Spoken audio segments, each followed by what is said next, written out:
guys, Chris Rano back with another video. So in today's video, I'm gonna go over pretty much some basic solutions if you're dealing with knee pain, right? Because this can typically happen if you tend to be training pretty intensely, you know, especially with, you know, basic movement patterns like your squats, hinges, lunges, leg extensions, leg curls. You know, pretty much you can just get a little bit banged up.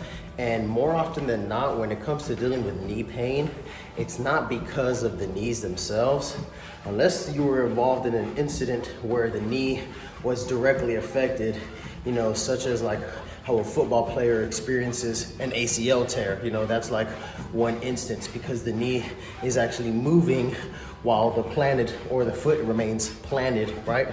But chances are that pain that you're experiencing is due to the ankles and or the hips, right? So it could be one, the other, or a combination of the two, causing compensation to take place. And then also how you're executing each movement matters, right? So for example, with the leg extension, you want to make sure that you're lining your knees up with the pivotal point of the machine, right? Because if you're not, then there's going to be a bunch of shear force or a bunch of unnecessary shear force happening on the knees as you're extending the legs, right? So that's just one instance. You got to always make sure that you're set up correctly, fitting things to your anatomical structure, right? The way that you're built. But one thing that I like to do to start off with addressing this is just, well, how I started the video, you know, walking on a treadmill, you know, picking an incline level that challenges you, picking a speed that challenges you without you needing to support yourself. Doing this for at least 5 minutes, but 10 to 20 minutes, I found for myself to be a pretty good sweet spot. And just a side note, even if you're not experiencing knee pain, but if you're like, let's say one of your QLs is tight, that side lower back, that's what I woke up with this morning, and I'm honestly not even really feeling it right now. But yeah, I would always recommend starting with this. It gets the blood flowing, you know, it may desensitize you to certain areas where you are experiencing pain, and this is a good way to get started at the ankles, which is what we're gonna start with. All right, so first thing we're gonna start with, and by the way, this routine, it may take quite a bit of time, right? So if you are short on time, what you can do is instead of doing things for 2 minutes of work, what you would then do is just think like deep inhale to exhales as reps and just aim for about 10 to 15 per movement, and that will be the next best thing. It won't be quite as good as doing the 2 minutes just because the 2 minutes is the amount of time it takes for the viscoelastic properties of muscle tissue to actually change with these passive-like movements, right? So starting off, getting a lacrosse ball, and there's gonna be 3 points of the foot that you wanna work on. Think of your foot as like a tripod, and we're gonna aim for basically where the big toe is, you know, just underneath that, and then around the pinky toe, and then somewhere like in the mid part towards the heel. It's gonna be based on the individual. So all we're doing is like this, right? And then from here, we're basically gonna simulate like a split squat slash lunge, right? We're driving that knee forward as much as possible. And then all we're gonna do is just think about like trying to make our foot as wide as possible. And then of course, not all the way, but think about trying to grab the floor with your foot, like kind of like what you would do to initiate picking up a towel with your foot, right? Just getting in and out of the position for 2 minutes of work. But what you can do is once you feel change happen in this one spot, you can then transition to the next part of the tripod foot.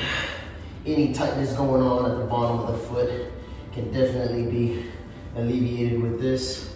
I like to really include this in my warm-ups, right? But again, we're not doing anything passive, right? We're really focused on getting good breaths in, you know, making sure there's tension involved.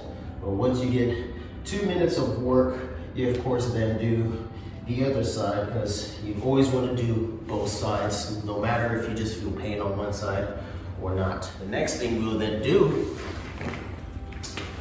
grabbing a band with a good amount of tension, you're going to line it up just at the end of the calf. We're going to really focus on having tibia translation, basically making sure this part of your leg is able to go in that direction. We're basically teaching our brain to allow that to happen, right? Because a lot of this is just neurological. So from here, good amount of tension, right? Okay, and then from here, letting that band pull, and with this back leg, you can turn it like so, because that way you're in like this little combat stretch. And then from here, still engaging this foot, right? Grabbing down, and then all we're gonna do for 2 minutes, or the 10 breaths, we're just literally letting it pull us forward, come out of it. You can inhale right here, and then exhale as you go into it. Really hunt around for those spots where you really need to be able to get in that position, because the only way you're going to be able to get in this position on each leg under load is if you're practicing the position, if you will. Yes, using the movement itself will do the majority of the work, but there are things you can do to just basically supplement that, right? But again, 2 minutes of work, 10 breaths, right? This next drill, you need some load. Nothing too crazy in weight. It's just a 35-pound dumbbell. We're gonna first elevate the foot, right? So that way the band is pulling at this angle. And then from here, we position the band on the talus of the foot. Just make sure it's on the upper part of the foot to where it's below the ankle right here. And then from here, again, bottom of the squat position. If you got gains, you can let the dumbbell rest on your leg like so, and you just support it with your hands. And then for 2 minutes of work, we're just gonna be going inhale, 2 and exhale as we go deep into the position. And then of course, if you don't have the best balance, right, you can also support yourself with like something stable. So those are your basic mobility drills for the ankles. Then we have a strengthening drill. A simple one is with the band. Just grab the band, where was that? And then you're gonna scoop back, locking out the leg, right? Flexing the quad, making sure that the knee is completely extended, right? The leg is completely straight, maintaining that tension. All we're gonna do is just dorsiflex. Think about having your toes as wide as possible. And then we're gonna externally rotate at the foot. And then when you're in this position, not all the way, lightly come forward, right? Like you're initiating plantar flexion, right? So that way we get a pretty good stretch in this position. And then again, 2 minutes of work, or you could think 10 to 15 reps, right? Or when it comes to addressing that knee pain, of course we need to make sure there's no tightness, right? Preventing us from getting this full knee flex position. And then of course we need to check rotation. So first thing we're gonna do is just a couch stretch, right? So all we're doing is just elevating our foot on something, bringing that knee as close to the bench as possible, right? Trying to make your shin as vertical as possible, right? This is gonna depend, or this is gonna vary from person to person. From here, you're gonna think about squeezing this glute, right? So you're popping this hip forward, and then you're gonna think about trying to straighten out your leg as well. And then with that softball, you can use it to squeeze, so that way you got tension everywhere else. And then for 2 minutes or 10 to 15 breaths. And how I like to do it, I inhale, and then I really think about squeeze, squeeze, squeeze as I exhale and try to straighten out simultaneously. And of course, you want to try to keep that tension the entire time, but it's just that when you're doing the exhale portion, that's when you really want to make sure you're doing it. Don't let yourself let go in a sense.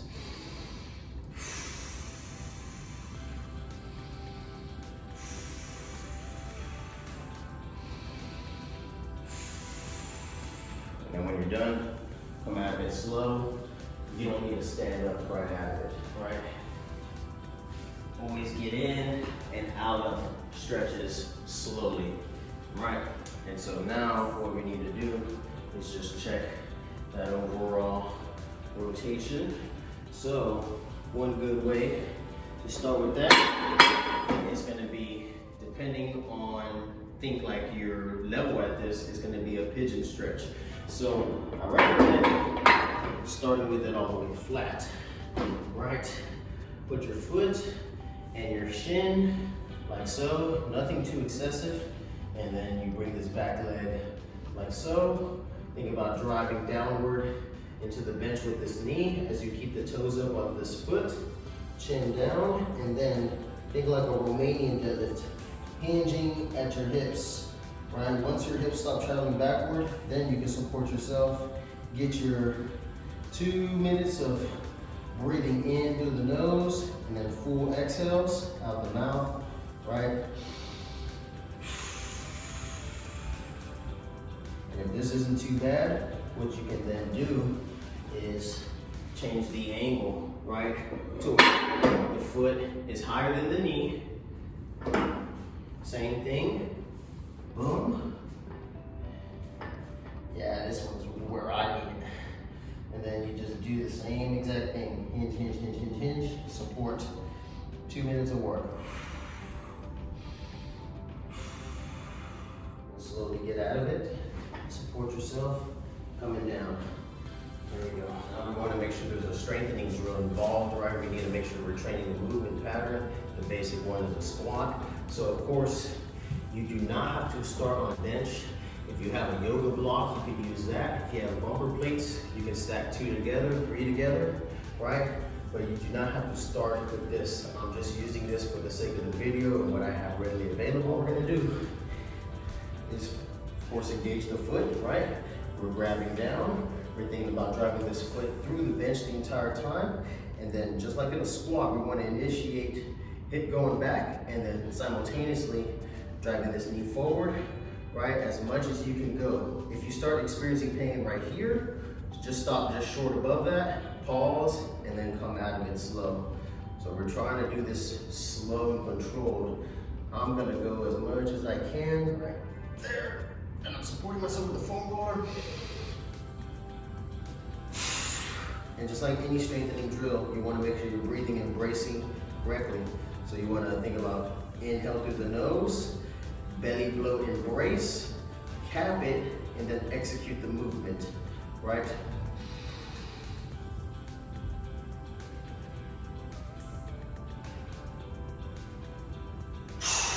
Exhale when you finish the movement.